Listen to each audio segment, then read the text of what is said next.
Now that you know how to simplify trigonometric functions, it's a lot easier to prove trigonometric identities.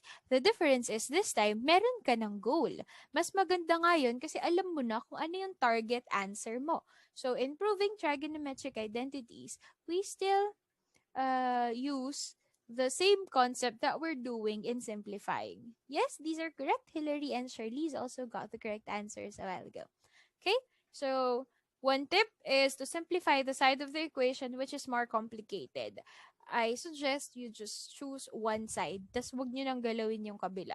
Okay? Alright.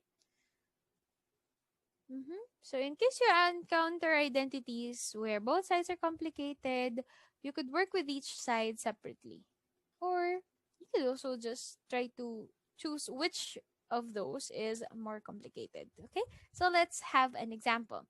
Level 1 example. You have cotangent A times sine A equals cosine A. Now, which is more complicated, the left or the right side? The left or the right side? Kung left side, Left po, kapusuan. ma'am. Okay, thank you so much. Very good. The left side is more complicated. So we will work with the left side. And our goal is to make it look like the right side. Kasi it's an identity. Ibig sabihin, kailangan pareho sila in the end. Now, this is what I was telling you.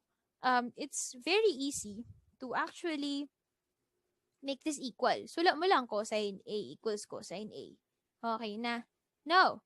I am after the process why it suddenly became this way. So I have to see the solution. We are after the solution. Okay? Ang target natin yan, so this is what we will be solving kasi it's much more complicated. Ang target natin, maging siyang cosine A. That's our goal. That's a lot easier than simplifying. Kasi ito alam mo na kung ano yung hinahanap mong sagot. Let's do this! So let's ask Jan Christian, anong pwede kong gawin? JC. Palitan mo po yung cot A Mm-mm. sa cos over sine po. Okay, very good. We change it to, thank you so much, cosine A over sine A. Tama? Using your quotient identity. So this is sine A, cosine A. What we use is your quotient identity.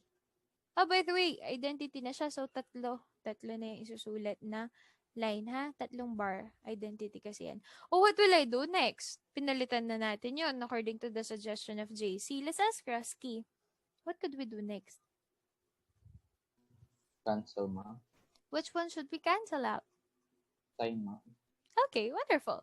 We cancel these out. We could cancel them out kasi wala namang operation na addition or subtraction. The operation is multiplication and division, so it's good to go. And we will be able to find that the function now is simplified. The identity is now simplified to cosine A over and that is identical to cosine A. This is now by cancellation. And this is your final answer. This is a proving, diba? So you have to end with a small box. Don't forget your box. This means that it's the end of the proof. You're done with it. And ladies and gentlemen, this is the final answer. That's it.